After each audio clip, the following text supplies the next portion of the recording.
আজি ডিচাৰ্জ কালি হৈ গ'ল অপাৰেশ্যন, আজি ডিচাৰ্জ পেট চেট নকটাকৈ আমি আনুবীক্ষণ যন্ত্ৰৰে তেওঁৰ ভিতৰত ষ্টেণ্ডডাল ভৰাই দিলোঁ। এতিয়া তেওঁ ঘৰত যাব পাৰে। আকৌ পুনৰ মাতিম চিকিৎসাৰ কাৰণে 3 মাহৰ পিছত। কালি আচলতে আমি যিগৰাকী কিশোৰী তেওঁৰ নাম আৰু বা ঠিকনা এনেকুৱা ৰাজহুৱা কৰিছিলে আপোনালোকৰ গ্ৰুপতে, সেইটো নহয়। ৰাজহুৱা নাম আৰু ঠিকনা আমাৰ কৰ্তৃপক্ষৰ তৰফৰ পৰা ৰাজহুৱাকৈ ক'তো দিয়া হোৱা নাই।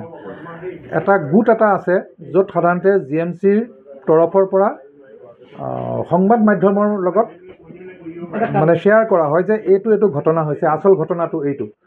এতিয়া বাহিৰত প্ৰচাৰ কৰিবলৈ কোনটো নিউজ প্ৰচাৰ কৰিব, কোনটো নিউজ প্ৰচাৰ কৰিব নালাগে তাৰ দায়িত্ব কিন্তু সংবাদকৰ্মীৰ ওপৰত। সংবাদকৰ্মীসকলেও সেইকাৰণে অলপ সচেতন হ'ব লাগিব আৰু জানিব লাগিব যে মই এইটো নামটো মই প্ৰকাশ কৰিব লাগিব। যদি কোনোবাই প্ৰকাশ কৰিছে তেনেহ'লে তেওঁ কিন্তু সমানে দোষী। আমাৰ কামটো আমি কৰিব লাগিব। আৰু সেইটো এটা ক্ল'জ গ্ৰুপ আছিলে হোৱাটছআপত, সেইটো সাধাৰণতে বাহিৰৰ সমগ্ৰ অসমে নাজানে। কিন্তু তাৰ পৰা কেনেকৈ বাহিৰত প্ৰকাশ পালে সেইটো এটা অনুসন্ধানৰ বিষয়, সেইটো পুলিচে অনুসন্ধান কৰিব যিহেতু। কিন্তু আমি কোনো ধৰণৰ ছোৱালীগৰাকী এতিয়া আজিও দেখিছে, মই নামেই লোৱা নাই, মই সেইটোও আপোনালোকক কোৱা নাই, মাকৰ নামো লোৱা নাই, আনকি মই কাৰোৱেই নাম লোৱা নাই।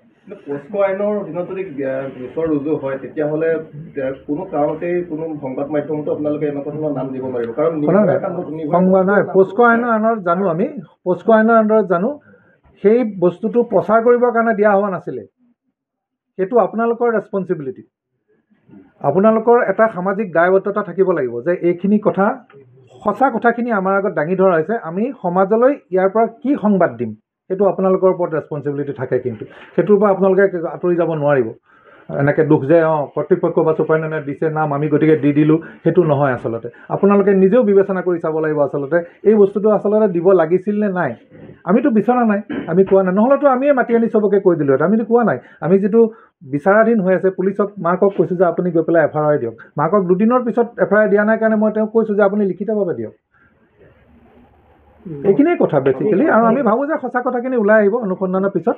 আৰু মই ভাবোঁ যে ইয়াৰ কাৰণে কোনো ৰোগী বা অভিভাৱকে ভয়ৰ, চিকিৎসা মহাবিদ্যালয়ত চিকিৎসাৰ কাৰণে যিটো বাতৰিত কিছুমানে প্ৰকাশ কৰিছে যে ভয় ভীতি আছে, কোনো ভয় ভীতি নাই। সকলোৱে ভালকৈ চিকিৎসা হয়। আৰু চিকিৎসা মহাবিদ্যালয়ৰ যিটো গৰিমা সেইটো সদায় আমি অক্ষুণ্ণ ৰখাটো কাম্য, আপোনাৰো কাম্য, মোৰো কাম্য, সকলোৰে, সমাজৰ সকলোৰে কাম্য। আমি সদায় ভাবোঁ যে গুৱাহাটী চিকিৎসা মহাবিদ্যালয়খন উজ্জ্বলি থাকক। আপোনালোকৰ বৰ্তমান স্থিতিটো কেনেকুৱা আৰু কি ব্যৱস্থা গ্ৰহণ কৰিছে? বৰ্তমান স্থিতিটো এনেকুৱা যে GMCHৰ চৌহদৰ মাজত যিটো ঘটনা সংঘটিত হৈছে, তেনেকুৱা ধৰণৰ ঘটনা আমি সংঘটিত হোৱাটো নিবিচাৰোঁ। আৰু যাক আমি দোষী বুলি নিৰ্ধাৰণ কৰিছোঁ তেওঁলোকক পুলিচৰ হাতত গতাই দিয়া হৈছে। আৰু পুলিচৰ ফালৰ পৰাও অনুসন্ধান চলি আছে। আৰু এই সমগ্ৰ বিষয়টো আচলতেনো কি হৈছিলে এই গোটেইখিনি আমাৰ CCTVত আবদ্ধ হৈ আছে।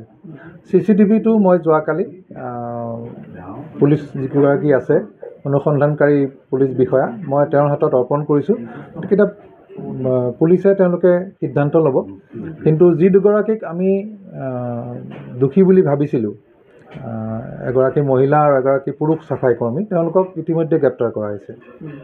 আৰু মাতৃগৰাকীয়ে যথেষ্ট অভিযোগ উত্থাপন কৰিছে আপোনালোকৰ GMCHৰ বিৰুদ্ধে, সেইখিনি বস্তু আপোনালোকে হয়তো সুধিছে। মাতৃগৰাকীয়ে GMCHত তেওঁ চিকিৎসা ল'বলৈ আহিছিলে যোৱা বছৰৰ নৱেম্বৰ মাহত চিকিৎসা ল'বলৈ আহোঁতে তেওঁৰ এটা গুৰুতৰ অস্ত্ৰোপচাৰ হৈছিলে ছোৱালীগৰাকীৰ। কাৰণ তেওঁৰ এটা ফালৰ বৃক্কটো বন্ধ আছিলে, লেপাৰস্কপিক পদ্ধতিৰে কৰি দিয়া হৈছিলে তেওঁ সেইটো। আনফালেও অলপমান ষ্টেণ্ডডাল তেওঁৰ যোৱা নাছিলে। আমি ক'লোঁ যে ইয়াৰ পিছত চেকআপত আহিলে আমি নেক্সট ষ্টেণ্ডডালো সেইডাল দি দিম।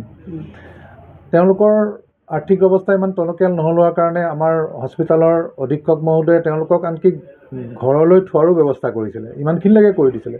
এতিয়া চিকিৎসাৰ ক্ষেত্ৰত যদি তেওঁলোকে বা আমাৰ ডক্টৰৰ বা আমাৰ চিকিৎসা মহাবিদ্যালয়ৰ কোনোবা এজন কৰ্মচাৰীৰ পৰা যদি কিবা বেয়া ব্যৱহাৰ বুলি পাইছে তেতিয়াহ'লে সেইটোতো মই নাজানো। আৰু তেওঁ কেতিয়াও কোৱা নাই। আনকি পৰহি মই যেতিয়া তেওঁৰ লগত কথা পাতিছোঁ তেওঁতো চিকিৎসা ফালৰ পৰা সকলো ধৰণৰ চিকিৎসা পাইছোঁ বুলিয়ে কৈছে। আৰু দ্বিতীয়তে এইবাৰ তেওঁ পুনৰ আহি ভৰ্তি হ'ল 13 তাৰিখে, কিন্তু তেওঁৰ ছোৱালীজনীৰ থাইৰয়ডৰ এটা প্ৰব্লেম থকাৰ কাৰণে লগে লগে কৰিব পৰা যোৱা নাছিলে। কিন্তু যোৱাকালি সুকলমে অস্ত্ৰোপচাৰ হৈছে। তেওঁ আনকি আজি আমি ইয়াৰ পৰা ডিচাৰ্জ দিবলৈও তেওঁ সাজু। গতিকে চিকিৎসাৰ ক্ষেত্ৰত কোনো ধৰণৰ গফিলতি বা কিবা যদি অভিযোগ কৰিছে তেনেহ'লে এইটো মই পোনচাতেই নাকচ কৰিছোঁ। দ্বিতীয়তে আহোঁ, এই যিটো ঘটনা, এই ঘটনাটো সংঘটিত হৈছিলে দেওবাৰে ৰাতি। সোমবাৰেও ৰাতিপুৱা মই 8টা বজাতে আহি মই হস্পিটেলত ৰাউণ্ড লৈছোঁ। তাৰপিছত মই অপাৰেশ্যন থিয়েটাৰত গৈছোঁ, আছোঁ মই হস্পিটেলত। মোক কোনো ধৰণৰ তেনেকুৱা ধৰণৰ মই কোনো বাৰ্তা কাৰোৰ পৰা পোৱা নাই যে এনেকুৱা ধৰণৰ যোৱাকালি ৰাতি সংঘটিত হৈছে। মঙলবাৰে ৰাতিপুৱা যেতিয়া মই পুনৰ হস্পিটেললৈ আহি আকৌ ৰাউণ্ডত আছোঁ, তেতিয়া মোক আমাৰ কৰ্মচাৰীসকলে ক'লে যে ছাৰ এই ছোৱালীজনীৰ লগত কিবা এটা ঘটনা হৈছিলে দেওবাৰে, আপুনি এবাৰ তদন্ত কৰি ভাল হয়। তেতিয়া মই ক'লোঁ যিগৰাকী কিশোৰী ভৰ্তি হৈ আছিলে তেওঁৰ মাতৃ, চাফাই কৰ্মীৰ যিজন মূল পৰিচালক তেওঁক, তাৰপিছত আমাৰ ধাত্ৰীসকল আৰু মহিলা যিখন নিৰাপত্তাৰক্ষী আছে সকলোকে মোৰ ৰুমলৈ মাতিলোঁ। মাতি পেলাই মই তেওঁলোকৰ লগত সুধিলোঁ যে আচলতে কি হৈছিলে। তেতিয়া মোক মাকে প্ৰথমতে ক'লে যে মোৰ ছোৱালীজনী ৰাতি পেচাব কৰিবলৈ গৈছিলে, যাওঁতে এই যিজন ল'ৰা যাৰ ওপৰত তেওঁলোকে FIR দিছে সেই ল'ৰাজনে বেয়া ব্যৱহাৰ কৰিছে বা শৰীৰত টাচ কৰিছে বুলি ক'লে। তেতিয়া মই ক'লোঁ যে এই বস্তুটো কিহৰ কাৰণে হৈছে, এইটোতো হ'ব নালাগে। আৰু মই তেতিয়া তেওঁলোকৰ পৰিচালকক ক'লোঁ ইয়াৰ পৰা আজিয়ে কামৰ পৰা বাহিৰ কৰি দিবা। যেতিয়াই মই তেনেকৈ ক'লোঁ, মোৰ সন্মুখত বহি থকা কিশোৰীগৰাকীয়ে মোক লগে লগে কৈছে যে ছাৰ তাক কামৰ পৰা বাহিৰ কৰি নিদিব, তাক যদি বাহিৰ কৰি দিয়ে মই ছুইচাইড কৰিম। মই আজিলৈকে একো খোৱা নাই, আজি 3 দিন হ'ল, কাৰণ সি মোক খানা দিয়া নাই। মোক মায়ে খানা দিলে মই নাখাওঁ, মোক সেই ল'ৰাজনে খানা দিব লাগিব, তাক মোৰ ওচৰত থাকিবলৈ আপুনি পাৰ্মিশ্যন দিব লাগিব, যদি নিদিয়ে মই আত্মহত্যা কৰিম। মই অলপমান থটমট খাই গ'লোঁ যে ইমান সৰু ছোৱালী এজনীয়ে মোক এনেকুৱা ধৰণৰ কথা কৈছে। তাৰপিছত মই তাইৰ লগত অলপ সময় কথা বতৰা পাতোঁতে মোৰ লাগিল যে তাই মানসিকভাৱে ইমান স্থিৰ নহয়। তেতিয়া মাকক সুধিলোঁ যে এই কিবা মানসিক অৱস্থা জটিল আছিলে। তেতিয়া মোক মাকে ক'লে হয় ছাৰ, আমি এই আগৰে পৰাই মানসিক ৰোগী আৰু মানসিক ৰোগীক যোনে চাইকিয়াট্ৰি বিভাগৰ তত্বাৱধানত চিকিৎসালয় আছিলোঁ, কিন্তু আজি 2-3 মাহ ধৰি মই তাইৰ ঔষধ খোৱাটো বন্ধ কৰি দিছোঁ। মাকে নিজে মোৰ আগত কৈ কাঢ়িছে। মই মাকক ক'লোঁ এইটো আপুনি ভুল কাম কৰিছে, কাৰণ এজনী সৰু ছোৱালী। তাৰপিছত মই আকৌ ছোৱালীজনীক সুধিলোঁ যে তুমি এই ল'ৰাটোৰ লগত কিহৰ কাৰণে সম্পৰ্ক কৰিবলৈ, মানে ইমান কিহৰ কাৰণে? তাই মোক কৈছে যে মই তাইক ভাল পাওঁ, প্ৰেমৰ সম্পৰ্ক আছে আমাৰ, বহুত আগৰ পৰা আছে। আৰু তেওঁলোকে মোবাইলৰ যোগেদি তেওঁলোকে পৰস্পৰক সংলগ্ন। তেতিয়া মই যিজন পৰিচালক আছিলে মই ক'লোঁ যে সেই ল'ৰাজনকো মাতি আনা। ল'ৰাজনক মাতি অনাৰ পিছত মই তাক ক'লোঁ যে তুমি এইটো কাম কিয় কৰিলা? সি পোনচাতে নাকচ কৰিছে, নাই কৰা বুলি কৈছে। নাই কৰা বুলি কোৱাৰ পিছত মই ক'লোঁ, মাকেও ক'লে, তাইও কৈছে নাই হয় ছাৰ মোক টাচ কৰিছে। মাকক ক'লোঁ আপুনি এখন দৰখাস্ত এখন দিয়ক আমাৰ ছুপাৰিণ্টেণ্ডেণ্টলৈ যে এনেকুৱা ঘটনা হৈছে, এইটো আমি ইনকুৱাৰী কৰি যি ব্যৱস্থা ল'ম। আপুনি কিয় দিয়া নাই? আজিতো 2 দিন হৈ গ'ল, এইটো দিব লাগিছিলে আপোনালোকে। তাৰপিছত মই তেওঁলোকক যাবলৈ দিলোঁ। তাৰপিছত মই পৰিচালকজনক আকৌ ক'লোঁ, চাফাই কৰ্মী, যে ইয়াক কামত নাৰাখিবা, ইয়াৰ পৰা আঁতৰাই দিয়া। ছোৱালীজনীটো থিয় হৈ দিলে, থিয় হৈ পেলাই মোক আকৌ মোক অলমষ্ট থ্ৰিটেনিঙৰ নিচিনাই কৰিলে যে ছাৰ আপুনি তাক ইয়াৰ পৰা পঠাই নিদিব, মই ছুইচাইড কৰি দিম। হাত মই কাটিবলৈ বেছি সময় নালাগে, মই আগতেও কাটিছোঁ। মই দেখিলোঁ যে কথাটো অলপ বিষম ধৰণৰ হয়, অলপ বেলেগ ধৰণে চাব লাগিব। মই বোলো তাইক ক'লোঁ ঠিক আছে হ'ব মই নপঠাওঁ বাৰু, তোমাৰ লগতে থাকিব দিম, এইবুলি কৈ মই পঠিয়াই দিলোঁ ৰুমৰ পৰা। পঠিয়াই দিয়াৰ পিছত মই মাককো ক'লোঁ যে আপুনি চাব। মাক খুব উগ্ৰ হৈ আছিলে, কৈছে যে নাই এই ছোৱালীজনীয়ে মোক জীৱন খালে, তাই যিকোনো ল'ৰা দেখিলে তাই খালি ফোন নম্বৰ লয় আৰু কথা পাতে। মই বোলো সেইবিলাক আপোনালোকৰ ব্যক্তিগত কথা, আমি নুশুনো, আপোনালোক এতিয়া যাওক, যি কৰিব লাগে কৰিম, কিন্তু আপুনি এখন লিখিতভাৱে দিব আমাক। এনেকৈ কথাৰ পিছত মই আমাৰ যিকেইজন ডক্টৰ আছে আমি মাতিলোঁ, আমি কথা পাতিলোঁ যে নাই ছোৱালীজনীক আমি মানসিক ৰোগ বিভাগলৈ আমি ৰেফাৰেল কৰিব লাগে। লগে লগে উইদিন 5 মিনিটছ মানসিক ৰোগলৈ ৰেফাৰ কৰিলোঁ। মানসিক ৰোগৰ চিকিৎসকে চাই তেওঁলোকে ঠাৱৰ কৰিলে যে হয় ছোৱালীজনী মানসিক ৰোগী আছে, তেওঁক ইনজেকশ্যনৰ প্ৰয়োজন হ'ব। লগে লগে চিফ্ট কৰিবলৈ নিৰ্দেশ দিলে ইউৰ'লজিৰ পৰা। মই ক'লোঁ যে হয়, কাৰণ সেইটো বেছি ইম্পৰ্টেণ্ট, কাৰণ হঠাৎ ছোৱালীজনী যদি আত্মহত্যা কৰি দিয়ে আমি সকলো দুখী হ'ম। আজিকালি জানেই সৰু ল'ৰা ছোৱালীয়ে ঘপকতে কিবা এটা কৰি দিয়ে, গতিকে মই লগে লগে পঠাই দিলোঁ। কিন্তু মাকে মোক আহি পেলাই পুনৰ কৈছে নাই ছাৰ আমি মানসিক ৰোগী বিভাগত নাথাকোঁ, আমি ইয়াতে থাকিম। কৈছোঁ চিকিৎসাটো ল'ব লাগিব, বেজি কৈছে যি হয় আমি ইয়াতে ল'ম, আমি ইয়াৰ পৰা নাযাওঁ। তেনেকুৱা আকৌ যোৱাত দেখিলোঁ ছোৱালীজনীও মোক কৈছে নাই সি যদি নাথাকে মোৰ লগত মই নাথাকোঁ, মই ইয়াতেই থাকিম। এতিয়া মাক আৰু ছোৱালীজনীয়ে যেতিয়া ক'লে যে নাই তাৰ অবিহনে থাকিব নোৱাৰোঁ বুলি, মই এতিয়া কি কৰিম? মই তাইক তাতে ৰাখিবলৈ বাধ্য। খালি মই নিৰ্দেশ দিলোঁ আমাৰ যিখিনি কৰ্মচাৰী আছে যে ছোৱালীজনীৰ ওপৰত তীক্ষ্ণ দৃষ্টি ৰাখিব, কাৰণ কিবা অঘটন কৰিব পাৰে। তেতিয়া ল'ৰাজন থাকি গ'ল তাতে? নাই তাকতো পঠাই দিলোঁ। তাইৰ সন্মুখত তাই যাতে আঘাত নাপায় বা তাই হঠাৎ কিবা এটা নকৰে সেইকাৰণে মই তেনেকৈ ক'লোঁ।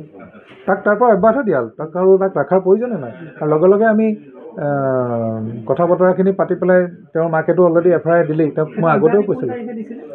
সেইদিনাখনে যোনদিনাখনে গম পাওঁ, সেইদিনাখনে কাৰণ পিছদিনাখনতো তাক পুলিচে এৰেষ্টেই কৰিলে। যে এইখিনিয়ে ঘটনা। আচলতে ঘটনাটো কৰ্তৃপক্ষ জড়িত বা ৰাতি তেনেকুৱা কোনো ধৰণৰ, আমি পিছত CCTVটো আমি চোৱাৰ পৰিকল্পনা কৰিলোঁ। CCTV চালোঁ, CCTVটো চাই দেখিলোঁ যে কথাটো সম্পূৰ্ণ বিপৰীত। তাই বিচনাত শুই আছে ৰাতি, মাক নাই লগত। সি আহি পেলাই বাথৰুমত সোমাইছে। তাৰপিছত কি হৈছে, এগৰাকীৰ লগত আৰু এগৰাকী চাফাই কৰ্মী, যাৰ লগত সনা পিটিকা আছে মানে ইহঁতৰ, তাই আহি পেলাই ছোৱালীজনীক এনেকৈ হাতেৰে এনেকৈ ছিগনেল দিছে।